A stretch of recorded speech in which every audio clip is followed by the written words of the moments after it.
Hello दोस्तों, मैं हूं आपकी होस्ट सईदा दुआ ज़ैनब और आप देख रहे हैं दी कमर शीमा शो। तो दोस्तों, इंडिया के central board of indirect taxes and customs ने जून 2020 में शुरू की गई ट्रांसशिपमेंट फैसिलिटी को अचानक ख़त्म कर दिया। उसका सबब इंडियन एक्सपोर्टर्स, खासकर अपैरल सेक्टर का ये शिकवा था कि रोज़ाना 20 से 30 बांग्लादेशी ट्रक्स दिल्ली के कार्गो टर्मिनल्स में लाइक काफ़ी रश एंड क्राउड कॉस्ट सब चीज़ों में इजाफा होता है।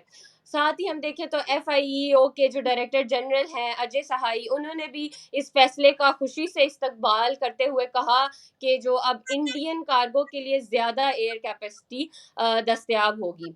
लेकिन इस फैसले का वक्त उसके पीछे छुपी हुई जो पॉलिटिक्स है, बांग्लादेश पर इसका असर, उसके बारे में आज हम तफसील से डॉक्टर कमर चीमा साहब से बात करेंगे। तो जी डॉक्टर साहब, ये फैसला उसी हफ्ते आया जब बांग्लादेश के जो चीफ एडवाइज़र हैं प्रोफेसर मोहम्मद यूनुस, उन्होंने बीजिंग में नॉर्थ ईस्ट इंडिया को लैंड लॉक करार देते हुए बांग्लादेश को समंदर का गार्डियन बताया और चाइना को इस रीजन में अपनी इकोनॉमिक मौजूदगी बढ़ाने की दावत दी। तो आपके नज़दीक क्या ये भी एक वजह हो सकती है ये एग्रीमेंट ख़त्म करने की? बहुत शुक्रिया। देखिए, मैं समझता हूँ कि शायद नरेंद्र मोदी साहब की क्योंकि ट्रंप साहब से दोस्ती है, तो उन्होंने सोचा होगा कि वही फ़ॉर्मूला अडॉप्ट करें जो कि ट्रंप का फ़ॉर्मूला है और वो है टैरिफ्स। इकोनॉमिकली आप अब ये जो ज़माना है ये this is an era of you know ये टैरिफ्स का इज़ा है। जी। आप अपने जो एडवर्सरी हैं उसको सिर्फ इकोनॉमिकली पनिश करेंगे। इंडिया जो है उसने ये जो ट्रांसशिपमेंट फैसिलिटी है जो कि बांग्लादेश को अलाउड थी कि वो अपनी गुड्स वगैरह एक्सपोर्ट कर सकता था किसी भी थर्ड कंट्री को। इंडिया के जो लैंड कस्टम स्टेशन पोर्ट्स थे और एयरपोर्ट से। ये जो बेसिकली ये 8 अप्रैल से ही उन्होंने ये किया है। जी। और ये 5 साल का एग्रीमेंट था जो कि जून 2020 में हुआ था। हम्म। अ, अब बांग्लादेश की जो ट्रेड लॉजिस्टिक की जो कॉस्ट है वो बढ़ेगी। बेसिकली तो वो बांग्लादेश को देखिए ना, एक तरफ अमेरिकन्स ने बांग्लादेश के ऊपर 39% टैरिफ लगा दिए।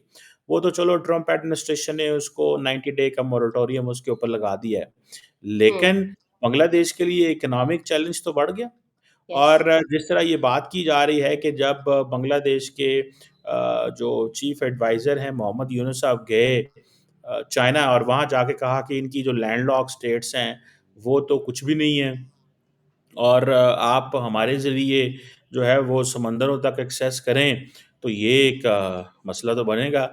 आप देखिए ना, if in Bangladesh today has to export something to Nepal, तो ट्रेड रूट तो खत्म हो गया। If Bangladesh have to export something to Bhutan, तो बात तो खत्म हो गई। इफ बांग्लादेश हैव टू ये इंटरनल चीज़ है। सो ये जो इंडिया के जो कस्टम है वो ये 2020 से ये फैसिलिटी चल रही थी ट्रांसशिपमेंट की। और अब देखिए ना, इसमें 2 चीज़ें हैं। शेख हसीना वाजद थी पॉलिटिशियन, हम्म। मोहम्मद यूनुस पॉलिटिशियन नहीं है। मोहम्मद यूनुस इलेक्टेड होके नहीं आए, ठीक है हम्म। जी। मोहम्मद यूनुस को नहीं पता कि ये ट्रांसशिपमेंट एग्रीमेंट क्या है, इंडिया के ऊपर किस तरह वो डिपेंडेंट थे। अब वो बेसिकली ये इंडिया एक कोर्सिव टैक्टिक इस्तेमाल करना चाहता है कि मोहम्मद यूनुस का जो एटीट्यूड है वो थोड़ा चेंज किया जाए। उसकी थोड़ी अप्रोच बदली जाए।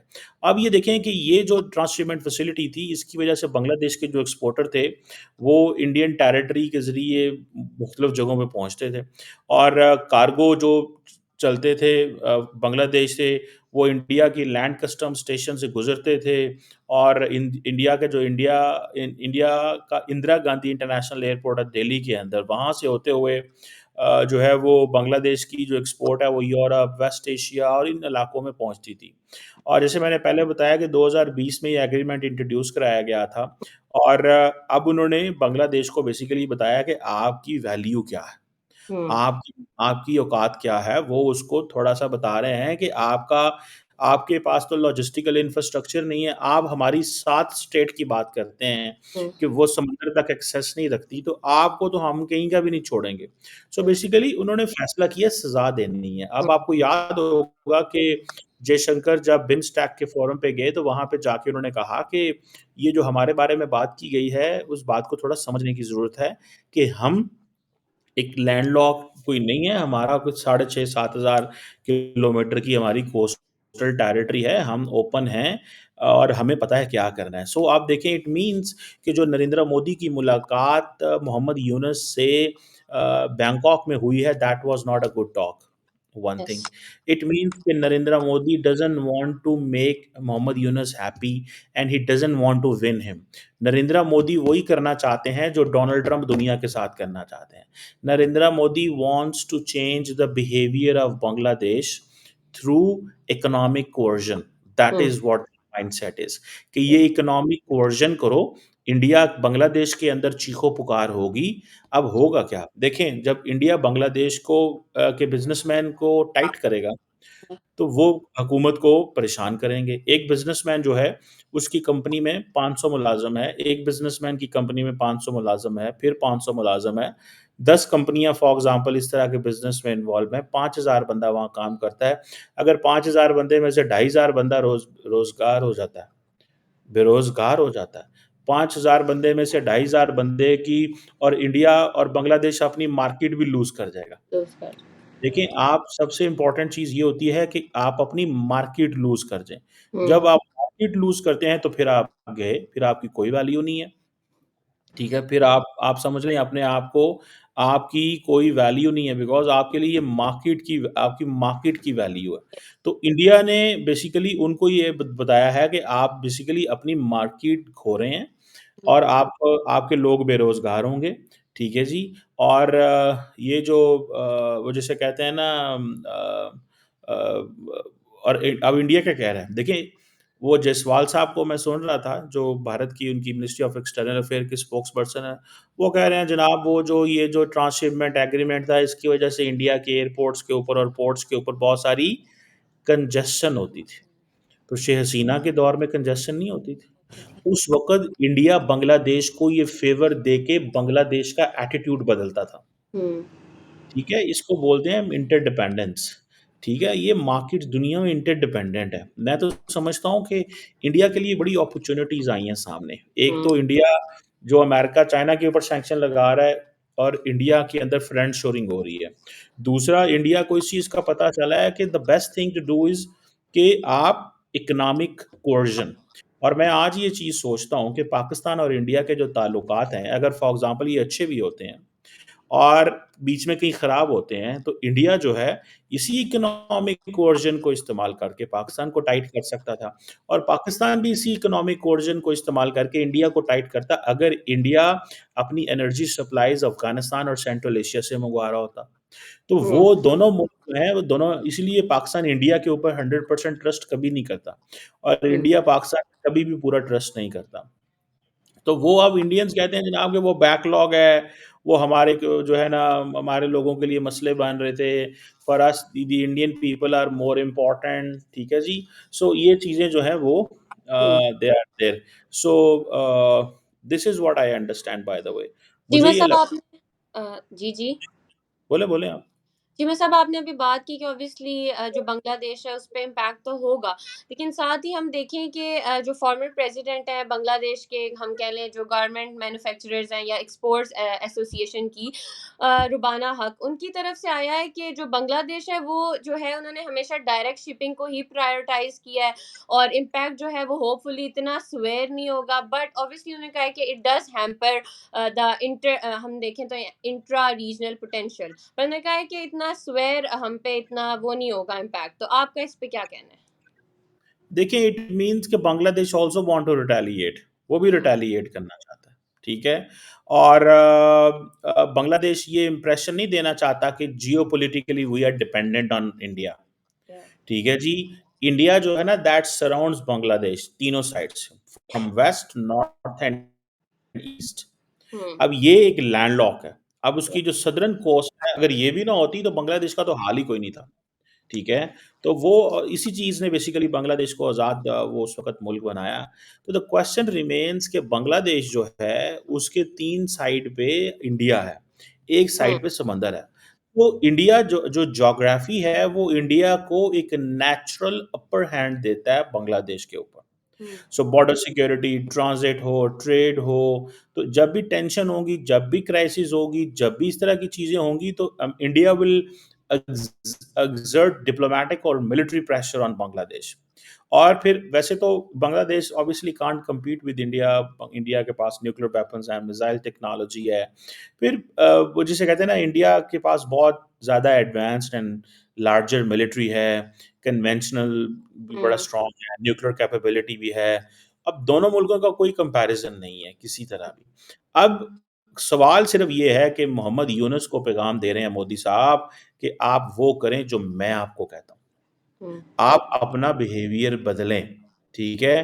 अ, अब फॉर एग्ज़ाम्पल इंडिया का तो ये एक टूल है ना, मुझे आपको पता है देयर आर 54 रिवर्स जो इंडिया से बांग्लादेश में जाते हैं। और हुँ, ये सारे वो जिसे कहते हैं ना अपस्ट्रीम फ्लो है। तो इसमें अगर इंडिया चाहे तो वो पानी रोक सकता है। ये जो अक्सर आप सुनती होंगी, ये अक्सर आता है जी Teesta river water sharing agreement. ठीक है जी, यस, ये देर से नहीं ये रिज़ॉल्व नहीं हुआ। इससे बांग्लादेश के फार्मर को पानी नहीं मिलता। देखिए, इंडिया को इस चीज़ में बड़ा एडवांटेज है।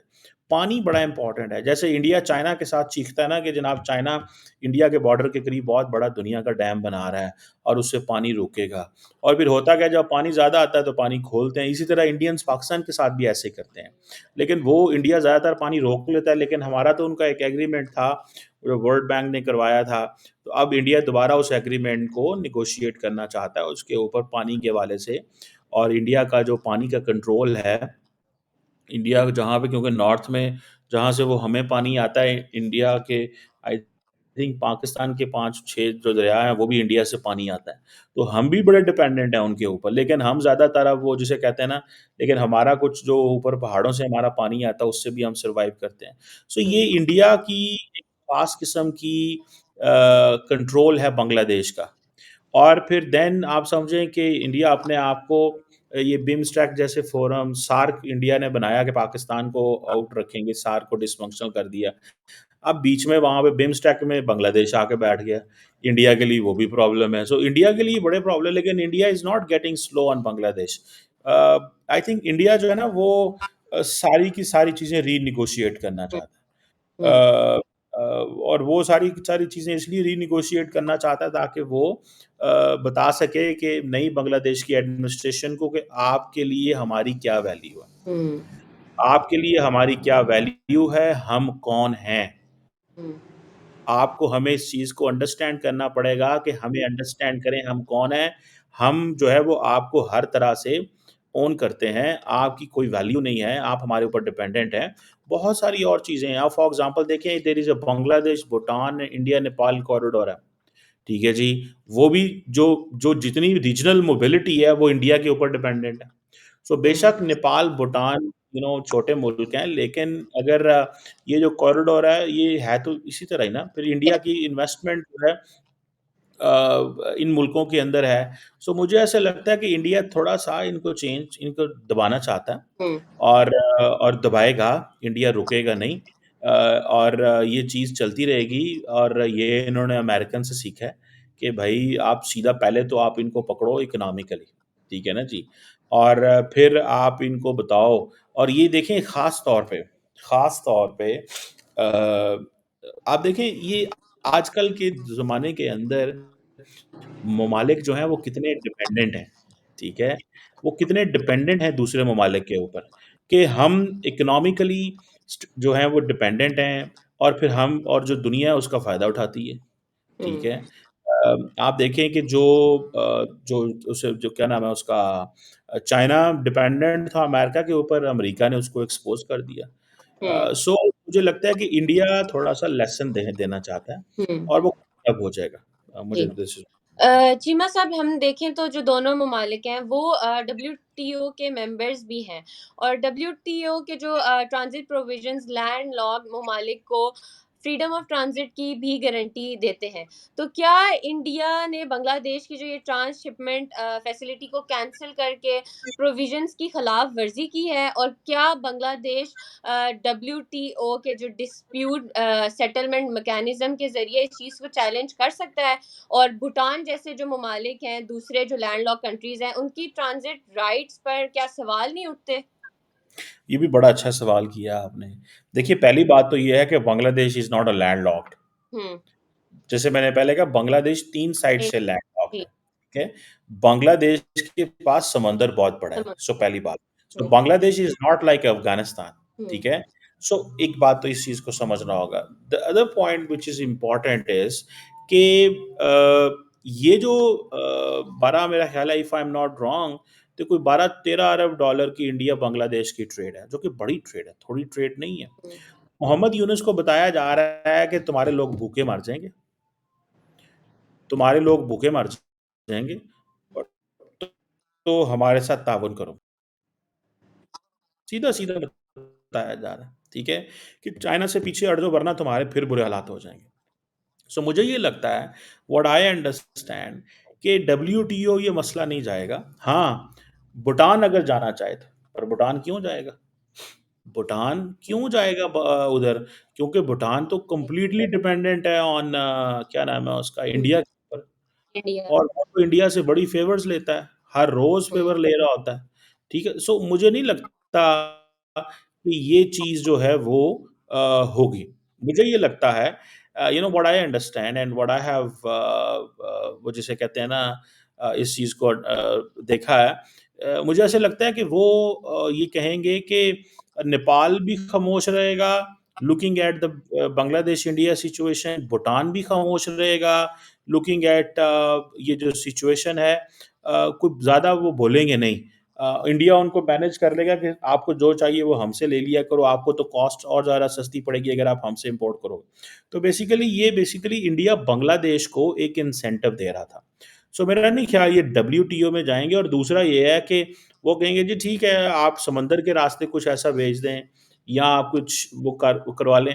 और दूसरी एक और बात भी है, एक लॉन्ग टर्म सिचुएशन है ना, ठीक है? लॉन्ग टर्म सिचुएशन क्या है? लॉन्ग टर्म सिचुएशन ये है कि भाई आपने एक धचका दे दिया, इंडिया ने बांग्लादेश को।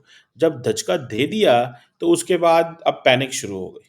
तो इस हुँ, पैनिक की वजह से ही करोड़ों अरबों रुपए का नुकसान हो जाएगा। वो जो बायलैटरल ट्रेड है, या वो जो ट्रेड नेपाल, भूटान या बाकी जगह पे जाती थी, वो ही उसकी एक उसको नुकसान होगा बहुत बड़े पैमाने पे। तो मुझे ऐसा लगता है कि ये they are waiting the time, और ये सिर्फ़ एक चीज़ नहीं है। इंडिया बहुत सारी ऑयल सप्लाइज़ भी बांग्लादेश भेजता है, step by step, step by step. लेकिन उन्होंने ये देखना है कि हमारे जो लोग हैं, उनको भी नुकसान ना हो। ये नहीं है कि उनको नुकसान हो। ये थोड़ा-सा उन्होंने देखना है कि हमारे जो लोग हैं उनको नुकसान ना हो। सो ये ना हो कि हम बांग्लादेश को अगर दबाते हैं, तो इंडिया की इकोनॉमी नुकसान होगा। इंडिया इनसे कुछ लेता था, ट्रांसशिपमेंट के पैसे लेता होगा, थोड़े बहुत इनके बिज़नेस को आगे जाने देता होगा। सो बहरहाल ये एक क्वेश्चन है। अब ज़ाहिर बात है उनको एयर सप्लाई शुरू करनी पड़ेगी भूटान के लिए और नेपाल के लिए। वो किस तरह करते हैं, कैसे करते हैं? लेकिन लार्जली एक चीज़ याद रखें, India has found a new way to course one thing. Secondly, ये जो मोदी साहब की और मोहम्मद यूनुस की मुलाकात थी, that was not good. Hmm, जो यूनुस साहब चाइना में करके आए हैं, it has been taken in bad taste in India. Then important चीज़ ये है कि India will continuously pursue how to marginalise Bangladesh, वो हुँ, इसके ऊपर काम करता रहेंगे। थर्ड नेक्स्ट ये है कि जो रीजनल ममालिक हैं, उनको बांग्ला इंडिया मैसेजिंग कर रहा है कि stay away from Bangladesh until and unless they understand हमारी रेलेवेंस एंड वैल्यू को वो नहीं समझते। सो ये इंडिया अपनी पूरी की पूरी एक वो जिसे आप कह लें कि अपनी फील्डिंग लगा के, अपने इंटरेस्ट को सामने रख के बांग्लादेश को कॉर्नर कर रहा है, और साथ में उसको फिर उसको अमेरिका की सपोर्ट भी हासिल है। क्योंकि Americans obviously may be silent on Bangladesh for so many reasons, but at the same time, they do understand कि भाई अ अ हमें वो सब कुछ नहीं करना जो इंडिया में चाहता है रिगार्डिंग बांग्लादेश, और हमें वो सब कुछ भी नहीं करना जो बांग्लादेश चाहता है। सो क्योंकि बांग्लादेश ने अपनी डिपेंडेंस एंड बांग्लादेश ने अपने जो ताल्लुकात हैं वो चाइना के साथ जो खोले हैं, और सुनने में जिस तरह आया कि जहाज़ भेजा गया मोहम्मद यूनुस के लिए चाइना से। So that's something being taken very seriously in Beijing and Washington. Cheema साहब, अभी आपने अमेरिका का भी ज़िक्र किया। बांग्लादेश की जो एक्सपोर्ट्स हैं उन पर हमने देखा 37% का भी नया टैरिफ लगाया, जो ऑब्वियसली बांग्लादेश की जो एक्सपोर्ट कॉम्पिटिटिवनेस है उस पर नुकसान ऑब्वियसली असर होगा। इसी दिन हमने देखा कि जो इंडिया ने बांग्लादेश के लिए जो ट्रांसशिपमेंट फैसिलिटी थी उसको ख़त्म कर दिया, जिससे ऑब्वियसली बांग्लादेश को फिर से नुकसान होगा। और जो बांग्लादेश और इंडिया है उनके दरमियान में ऑलरेडी हमने देखा शेख हसीना वाले जो सिनेरियो था उसकी वजह से कोल्डनेस चल रही थी। और एक मारूफ इकोनॉमिस्ट हैं प्रोफेसर सेलिम रेहान जो यूनिवर्सिटी ऑफ ढाका के, उनकी तरफ से भी है कि दोनों वाक़यात एक ही दिन में होना जो बांग्लादेश की तजारत पर काफ़ी नेगेटिव इम्पैक्ट होगा। तो क्या जो इंडिया ने उसी दिन जिस दिन टैरिफ्स का भी ऐलान हुआ, ये फैसला अमेरिका के जो नए टैरिफ्स हैं इसके ऐलान के बाद एक स्ट्रैटेजिक तौर पर उठाया गया ये फैसला, जो बांग्लादेश की जो तिजारत है उस पर दबाव डाले, उस पर प्रेशर डाले, मतलब, और अगर ऐसा है तो क्या साउथ एशिया में जो जियोपॉलिटिकल टेंशंस हैं और रीजनल हम देखें इकोनॉमिक कॉपरेशन पर इसकी वजह से क्या असरात होंगे? देखिए ये इंडिया इस खित्ते के फ्यूचर को अपने हाथ में लेना चाहता है। हम्म। इंडिया जो है ना उसको वो देखिए जो वेस्ट में हो रहा है वो तो जो अमेरिका कर रहा है वो तो कर रहा है। हम्म। लेकिन इंडिया के लिए प्रॉब्लम ये है कि अगर बांग्लादेश भी इंडिया की नहीं सुनता, नहीं। ठीक है, श्रीलंका भी बांग्लादेश की नहीं सुनता तो फिर इंडिया किस चीज़ का खित्ते का चौधरी है?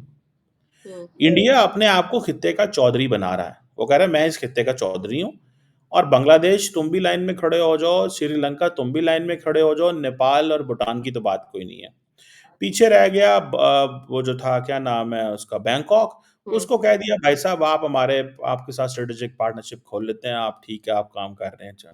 पाकिस्तान के साथ वो लाइन नहीं खोलना चाहते। तो वो समझते हैं कि हमें श्रीलंका को हमने बहुत पैसा दिया है पिछले 2 सालों में, तो वो हमारे साथ ठीक है। बांग्लादेश को वो समझते हैं एक तो मुसलमान मुल्क है, हम्म। तो हमें इसको ठीक करना है, वैसे भी ठीक करने की ज़रूरत है।